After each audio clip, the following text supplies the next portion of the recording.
Casper was always a person for whom work was not just a way to make money, but also an opportunity to feel needed. He couldn't sit still and often found himself on the road wherever it led, on business trips, on projects, looking for new opportunities. He lived for two cities. One was home, where his family and old house were waiting for him, and the other was a working city, a place where his career was growing and where he was trying to reach the next level. Casper worked for a construction company, but he was no ordinary contractor. He managed projects that required finesse, good knowledge and a lot of effort. In recent years, his life had been like a series of crazy everyday life, with only meetings, phone calls and daily tasks that overwhelmed him. To think back on the last 6 months, he'd hardly been home at all. Every now and then the thought came to his mind, so much for not having lived a good life. But Casper had one simple desire in his heart, to provide for his family, so that his wife, Mary, and his son, David, would live comfortably, prosperously, and without want. These thoughts accompanied him as he traveled back home. It was relatively quiet on the train, the people were noisy, but they did not disturb each other. Casper sat by the window and thought about what awaited him. He already imagined how he would enter his house, where his wife and son would meet him. Of course, the house was far from new or perfect. An old 2-room apartment, which could not provide them with the comfort that Casper dreamed of. And his earnings were not always enough for all their needs. However, none of this overshadowed him. He knew that the most important thing was his family, and everything else would get better with time. Life in the city, where he spent most of his time, wasn't much better. He had been successful here, but never once did it feel like home. He always felt that something important remained beyond the horizon, some unattainable goal that would bring not only material benefits, but inner harmony as well. Lately, he had been increasingly concerned about the feeling that his work was distancing him from his family, and that the pursuit of career success was overshadowing simple human joys. Casper thought that if his life had turned out differently, he would have built a house for his family long ago and given Maria everything she dreamed of. But the last few years had been too much of a struggle, and each month brought new problems. He believed that somehow things would get better. For that he only needed to be patient a little longer. And now, returning from another business trip, he hoped that this month would bring not only the usual salary, but also a bonus, which would give the opportunity to solve at least part of the problems. A month spent on the project had taken its toll: fatigue, tension, lack of sleep and constant business conversations. But Casper felt that this time he managed to make a step forward. He brought home not only money, but also confidence that he would be able to give more to his family in the future. He had many plans in his head: to raise the money and move to a bigger apartment, to send his son to sports, and perhaps to surprise his wife with a surprise she had dreamed of. Having worked for the last few weeks without a day off, Casper was exhausted, but the thought of his loved ones waiting for him at home gave him strength. There was something invariably comforting about that thought, despite the difficulties that came his way. Even if everything around him was falling apart, even if the future was uncertain, his family remained his support, his stability. Maria always supported him, even though she often scolded him for working too much. But she understood his desire to secure a better future for them. At times Casper even felt a little guilty about it, for the fact that his career growth required such sacrifices, but he still believed that everything he did would eventually bear fruit. It wasn't just a job, but his opportunity to make their lives better. With this set of thoughts, tired and a little worried, Casper arrived in his hometown. He hoped this time would be a little different. His family was waiting, and it was the most important part of his life. Soon he would be home, and his mind would once again be filled with a plan: what to do first, what expenses to cover, what to talk to Maria about. Casper looked forward to the moment when he would finally be near his family again, when this monthly cycle would be over and there would be a chance to think only about home, family, and the future. Thus ended his long-awaited business trip. His trip was only part of the journey that was bringing him home. And now that it was so close, he could only hope that the decisions he would make here would be the right ones. Casper wasn't much of a fan of public places and even less so of noisy train stations. Every time his train approached the station, he could feel the tension building up in his body: lots of people, bustle, crowds, someone's noisy laughter, conversations, desperate shouts and rattling luggage. But this was his last day of the business trip, and despite his fatigue, he was almost glad to be home. Tired and a little wrapped up in his thoughts, he stepped off the train and headed for the exit, turning to look back at the familiar eyes, markers of a time when all he'd been thinking about all the time was home. The weather was misty and the rain kept falling, but that was the beauty of it. It wasn't too cold, and it wasn't often that these moments happened. Casper walked along the platform, blown by the light breeze. His hands were clutching his suitcase, and this familiar gesture reminded him of how long he had been in this city and how eager he was to return home. Suddenly his footsteps were interrupted by a soft female voice. He turned around, his gaze meeting the dark eyes of a woman who stood not far from the bench. Immediately he noticed that she didn't look like the typical people asking for help at the train station. She was young, reasonably attractive, dressed in good clothes, though out of season. Her coat was stylish, but clearly not for rainy and cold weather. Also, she didn't seem poor. No hint of the frozen, unkept or lost people one usually sees in such places. But something about her demeanor immediately caught my eye. She was standing with a small child in her arms, a boy, about 3 years old, dressed in clean but not very expensive clothes, which was also not exactly appropriate for the place they were in. Unlike his surroundings, the child didn't look scared or lost, but Casper noticed that the woman was clearly worried. Her eyes were full of despair. It was impossible not to notice it. There wasn't the usual indifference in them, or the polite begging look typical of people asking for alms. The woman looked at him as if there was no other option but to turn to him. Her face reflected weariness and her manners reflected tension. Casper, somewhat confused, stopped for a moment. For some reason, he felt uncomfortable walking past. The woman took a step forward. Her voice was quiet, but there was a sense of panic in it. "Excuse me, can you help me? I don't have money for a ticket, and I need to get home with my baby. We just can't stay here, She was clearly trying to gather her thoughts so she wouldn't lose control of herself, but every word she said seemed to be forced out with difficulty. Casper hesitated, as he always did in these situations. He was an experienced man and had seen a lot in his life, but he couldn't help but notice how desperately she was trying to hide her hopelessness. He looked at the woman again, not expecting to see anything particularly familiar in her face. However, something in her eyes made him stop and listen. At first he thought it was just one of those stories one often hears in places like this. Women with children who have lost everything, complaining about stolen money, lost tickets, the fact that they urgently need to get somewhere. He'd met many like this, and usually their stories ended with the usual rejection or a request to pass on by.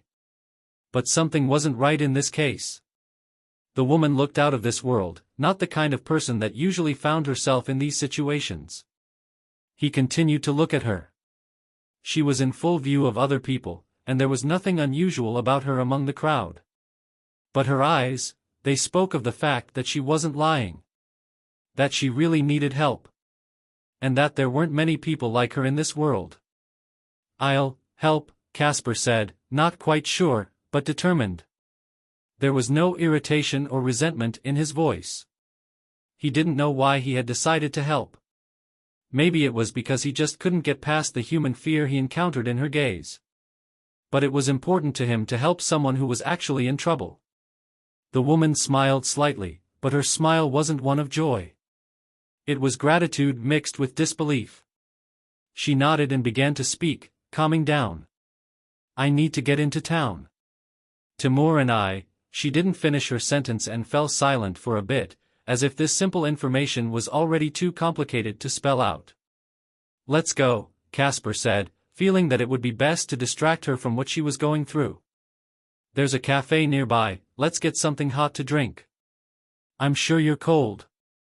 He didn't know why he suggested that. He just knew that silence wouldn't help. And talking would probably bring her out of this state of despair. The woman agreed, didn't argue, and with a nod, headed after him. Casper walked beside her, assessing her behavior. It was as if she was in another world where something had happened and she couldn't go back to normal. That much was obvious.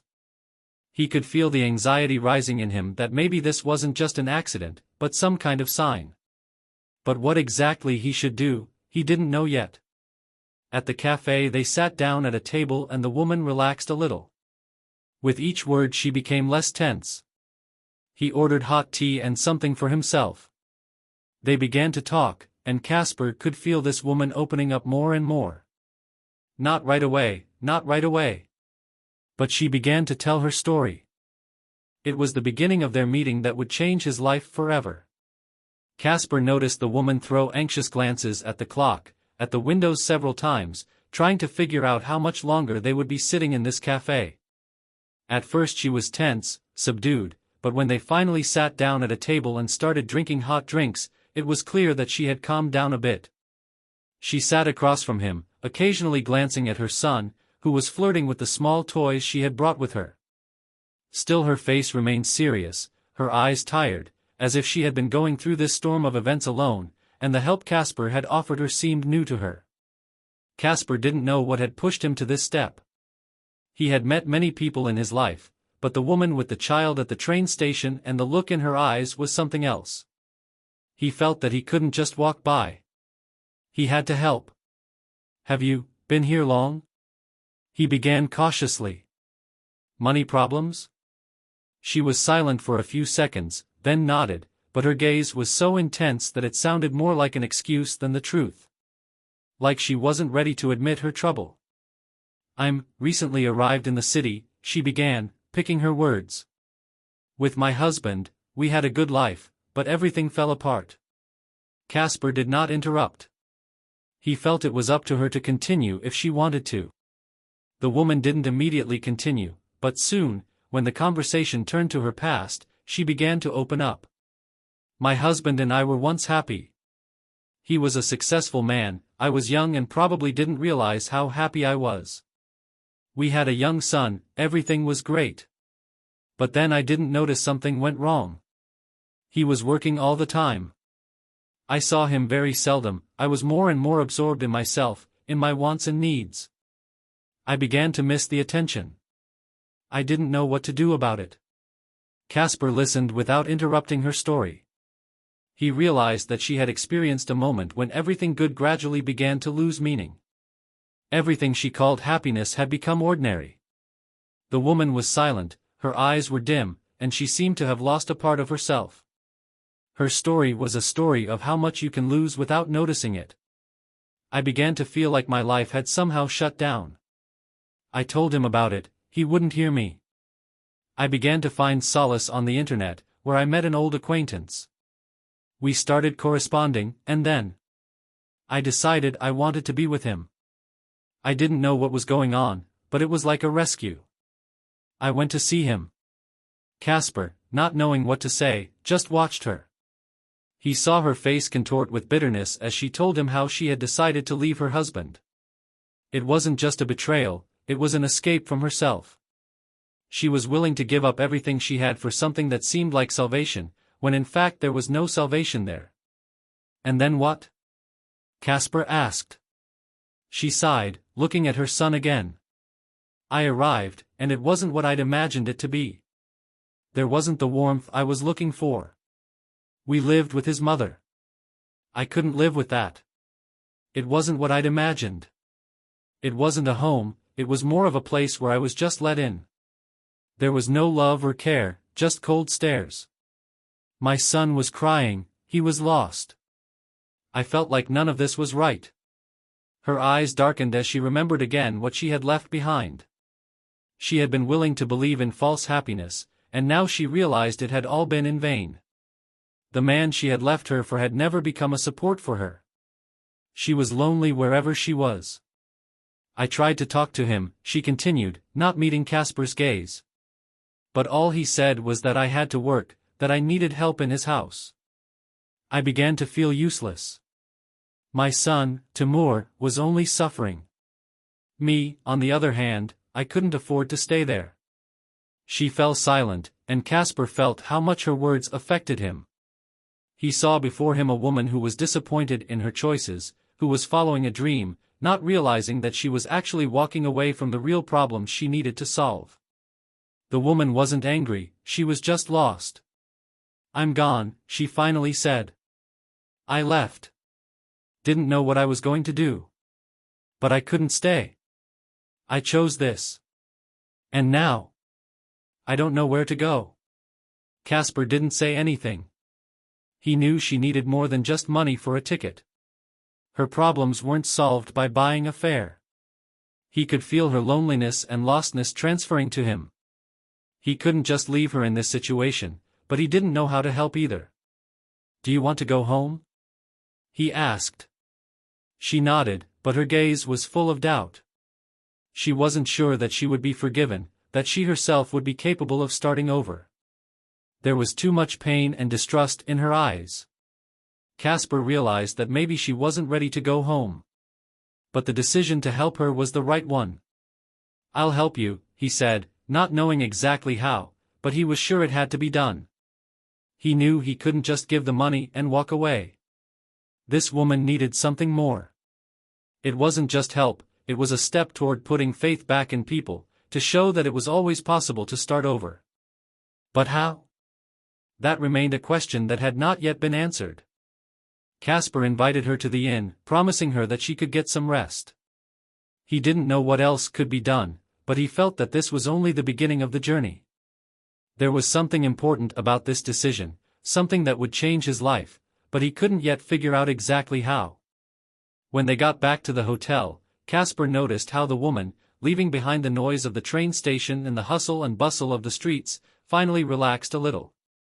It was unusual for her to be in such a place, but there was something tired in her eyes, in her gaze, as if she had been looking for a way out all the time and now she could finally get some rest. She nodded to him gratefully, but her face was still tense, as if her every movement was the result of a long struggle. Casper motioned for her to sit on the bed, but she politely declined. She stood at the window, looking out over the night city. There was no joy or relief in her eyes, rather some lingering anticipation, as if she were trying to find answers to questions she wasn't asking herself. The silence between them continued until finally she decided to speak. I don't know where to start," she said, turning to Casper, and her voice was a little shaky. "No matter how much I try to explain myself, I still can't figure out how I ended up here. Why exactly me? Because, after all, I was just like everyone else. No different from anyone else." She was silent, as if her words were stuck in her throat. Casper stared at her, not knowing what to say. He wanted to help, but what could he say to a man who was clearly crushed by his own fate? "I was young," she began, hiding her gaze. "It started out like everyone else's. I grew up in a small town where everyone knew everyone else. I had a good family. Mom and Dad always had plenty of money. They worked to provide for me and my little brother. We were happy enough, although we can't boast of much wealth. We lived in an ordinary apartment like everyone else around us." "Sounds normal," Casper interrupted her, trying to create an atmosphere for conversation, "but what went wrong?" The woman took a deep breath and sat on the edge of the bed. She pulled her knees up to her chest and wrapped her arms around them. It wasn't just a position that allowed her to calm down, but rather a gesture that symbolized her inner closure, her need for protection and security. "At one point I felt like I didn't belong in this world," she said, almost in a whisper. "It's strange, but I felt different. I wasn't the most popular in school, but I was always surrounded by friends. I was an average girl with ambition, but also with the feeling that I was missing something. I wanted more, not just to be part of the crowd, but to be someone of significance." She sighed and continued, revealing her feelings and experiences a little at a time. "When I graduated from high school, I was offered a job at a local company. I knew right away that this job would be just the start of something bigger. I started working hard, but the more I tried, the more I felt like something was wrong. Like this life wasn't what I dreamed of. I was starting to make money, I bought my first car, but even so, I didn't feel happy. There wasn't the inner harmony I was looking for." Casper sat listening to her, trying to understand what it was that had pushed her down that path. And that's when I met him, the woman continued, her eyes a little misty, as if she was back in the moment when everything had just begun. He was younger than me, handsome, successful. Everything I once thought I needed for myself, he had. We met at a party and I immediately felt it was fate. He was attentive, kind, and, it seemed to me, ready to give me everything I could ever want. We started dating, and soon we were living together. Her voice grew quieter, and strangely enough, Casper found it disturbing. He saw her eyes close and her lips quiver, as if she were trying to suppress all those painful memories. It was perfect in the beginning, she continued, holding back tears. He had a way of talking that made me believe him. I felt that he was the one I could build a life with. But as time went on, I began to notice that he wasn't the same as he had been in the beginning. He started going away for long periods of time, always busy. He always promised he would be there for me, but his promises never came true. His work became more important than me. I began to realize that despite all outward appearances, something was wrong. He was at work more and more, and I was alone more and more. At first I didn't care, I got used to being alone, thinking it was temporary. But at some point I realized that I wasn't just lonely. I was abandoned. Casper listened to her intently. He realized that she wasn't just going through resentment or disappointment. She was going through a moment when she was doomed to become invisible, when the one she loved no longer saw her as a person, but only as a part of her life that could be relegated to the background. And then one day he said he was going on a business trip, the woman continued, her voice low. I didn't know it would be the beginning of the end for me. He came back, but he wasn't the same. He talked about his job, and in his eyes I no longer meant anything. I tried to talk, but he didn't want to hear. I felt alien, like I couldn't find a place for myself in his life. Casper was shocked. Everything she was talking about was so familiar to himself. He had seen women lose themselves in relationships with men who no longer noticed them. It was a moment when it seemed love was leaving, but no one dared to admit it. And then I met him, her voice became a little quieter. He was different. He paid attention to me, listened to me, helped me. And I felt like this was my chance for happiness. I left. I thought I'd be happy with him. But it turned out to be a mistake. He was different. He wasn't what I thought he would be. Her eyes darkened, and Casper could see her struggling to hold back her emotions. He realized that this woman was trying to get back to normal, but had made too many mistakes. I left, and now I don't know what to do, she was almost whispering. I feel lost. Casper was silent. He didn't know what to say. But he realized one thing, in front of him stood a woman who had lost everything she had once valued. She had believed in her capacity for happiness, and in the end it had all gone to nothing. When Casper returned home, his heart beat fast, as it always did when he returned from a long business trip. It wasn't just a return, it was a moment when it felt like everything in life had to go back to normal. Maria was waiting for him at home, the children were eagerly jumping around him, and it seemed that everything he had been through lately was about to be forgotten in the arms of his family. But there was something else inside him that wouldn't let him relax right away. It all started when he returned to this small house, which was becoming more and more uncomfortable with each passing year. There was no space or comfort here, but there was the coziness and warmth of family that Casper valued most. He immediately realized that despite his hardships, this was where he needed to be, this was where he was always welcome. But the longer he was at home, the clearer it became that things were not so simple. Casper sat at his desk, looking at his hands, which still bore the marks of his last meetings, of all the decisions he had made when he had given all his money to the strange woman at the train station. He couldn't forget her eyes, her desperation, the way she hadn't asked, but begged for help, as if she knew she had already lost everything. These memories kept him awake. He tried to think about his family, about how they were waiting for him with the holiday, how happy the children were that Daddy was back. But that anxiety inside kept eating away at him. He couldn't get rid of the thought that he had done wrong, that his act had been more than just an act of kindness. He couldn't understand why he had given all the money. Was it because he himself felt helpless in his life? Or was it because he saw something in the woman that made him think of his own problems and fears? When Maria entered the kitchen, her eyes met his gaze, and he knew immediately that she had noticed something. She didn't say anything, but her gaze was full of questions she hadn't asked. Casper felt himself tense up and his stomach clenched with excitement. He knew she needed an explanation, but what could he say?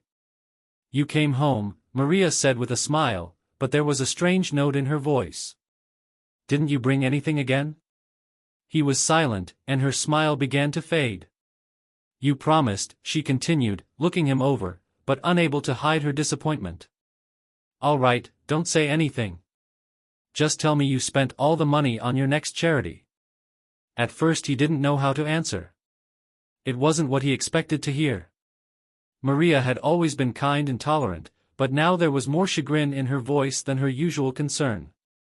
She was looking at him, not understanding what was going on, and there was something in her eyes that he couldn't ignore. "Maria," he said, sighing. I can't explain. I helped a woman." Maria fell silent. She stood in the kitchen doorway, her face slowly changing. At first she didn't understand what he said, but then her eyes widened and she took a step forward. "Are you serious?" she asked in bewilderment. "You spent all your money on some woman?" Casper felt his face redden, as if he was on the verge of shame. He didn't know what to say, and it tormented him. Maria was standing in front of him, and his own feelings, which he couldn't express, suddenly burst out. I couldn't leave her," he said, trying to justify himself, though he realized his words were not what they should be. "She was in trouble. She had a child, she was alone. And I couldn't pass her by." Maria didn't answer right away. She was silent, and her gaze grew increasingly cold. Casper could see her face changing as she thought, as she tried to realize what had happened. He felt helpless, as if his own excuse wasn't good enough. "So did you give all the money away?" Maria asked, and there was anger in her voice. "All the money we've waited so long for? All the money you've earned in a month to get us by?" Casper lowered his eyes. He knew she was right. He knew what he had done was unforgivable, that he had done something he would never have done before. But in that moment, it seemed to him that his actions were justified by something greater. Something in him demanded the act. "I didn't know what to do," he said, his voice full of remorse. "She needed help, and I couldn't leave her." Maria could not understand, could not accept this explanation. She, like him, was in search of solutions, and every step, every word now seemed important. But this situation was too complex to understand at once. She felt resentful that Casper had made the decision for two, without her input. "You couldn't leave her?" she repeated reproachfully. "Did you leave us? Didn't you think we needed you too? Your support?" Casper didn't know what to say. He could feel the tension building inside him. He wanted to justify himself, wanted Maria to understand him, but he himself could not yet understand what had happened. In his mind there was only one moment, the woman at the station, her eyes, and the inner impulse that had pushed him to this step. But what could he say to Marie, who had waited for him impatiently and believed in his promises? "I know I was wrong," he said, lowering his head. "I am very sorry." Maria was silent. She wasn't prepared for such words, didn't know how to react. Everything she felt at that moment was very contradictory. She understood that Casper had done it out of malice, that his act was part of what he perceived as his duty, his inner need. But that didn't justify his action. It was painful because she felt that he had left them for strangers, and they, his family, were in the background.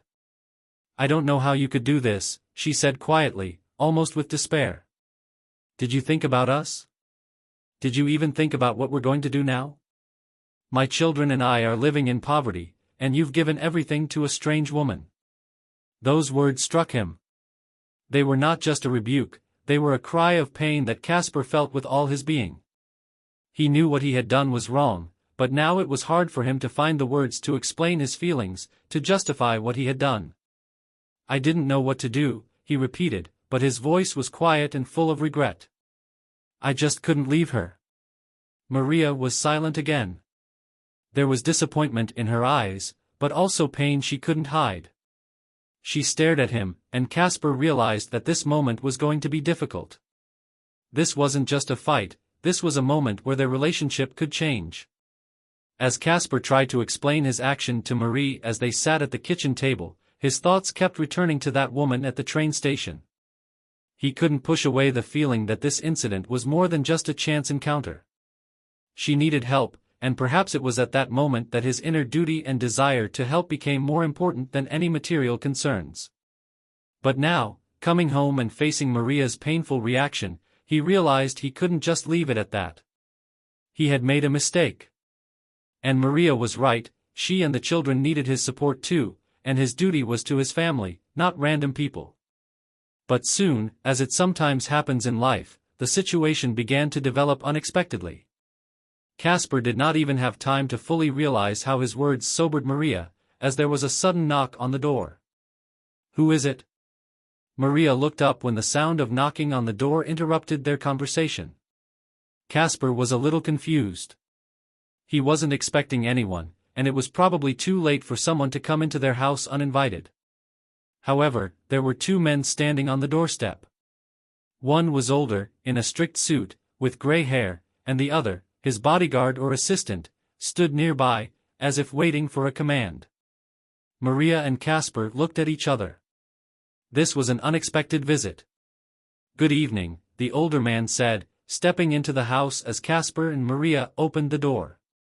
I'm sorry to bother you. I'm Mr. Bruno. I'm the husband of the woman you helped at the train station.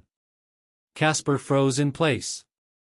The memory of the moment he had met the woman, her desperate look, immediately flashed through his mind. The man continued. I must thank you for your kindness. We could not have found such words to express our gratitude to you ourselves.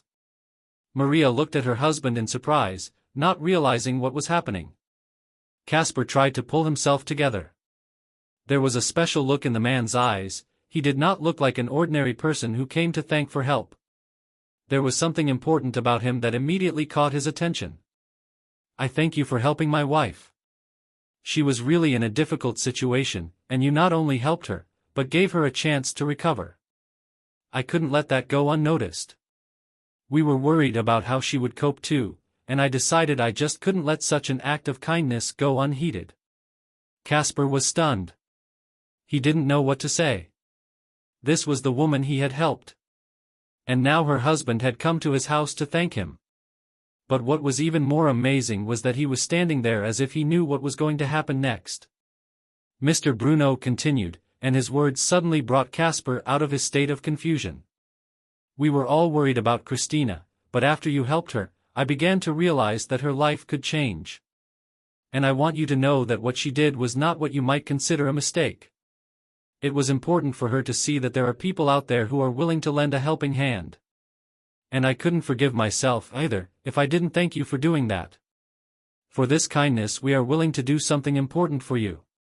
At that moment Mr. Bruno placed an envelope before Casper. He didn't know what was in it, but something told him it would be more than just a thank you. The man continued with a smile. Christina and I decided to give you a gift. In the envelope is the deed to an apartment in the city. It's not just a gesture of gratitude, it's an opportunity for your family to start a new life. I know you need it, and we want to help. Casper froze in place again. Everything was turning over in his head. An apartment in the city? He couldn't believe his ears. This was unbelievable. He picked up the envelope and opened it, and indeed, inside were the papers for a new apartment, a spacious, beautiful-looking one, in the center of the city. Everything he had dreamed of for so long was now in his hands. He couldn't believe that his kindness had returned to him in this way. Maria stood beside him and her eyes filled with tears. She couldn't understand what was happening, but this moment was so important to both of them that she just couldn't contain her emotions. Her face immediately blurred into a smile, but was still bewildered that they had received this gift. She couldn't understand how it had happened. But in that moment, she felt that their lives could really change. "It's impossible," Maria whispered. "We can't accept such a gift." Mr. Bruno shook his head. "It's not just a gift, it's a chance for your family," he said with a smile. "Your deed was important to us, and now we want to do something important for you. Christina and I realize that money and material things aren't the most important thing, but we know how hard it's been for you, and maybe this will help you and your children get a fresh start."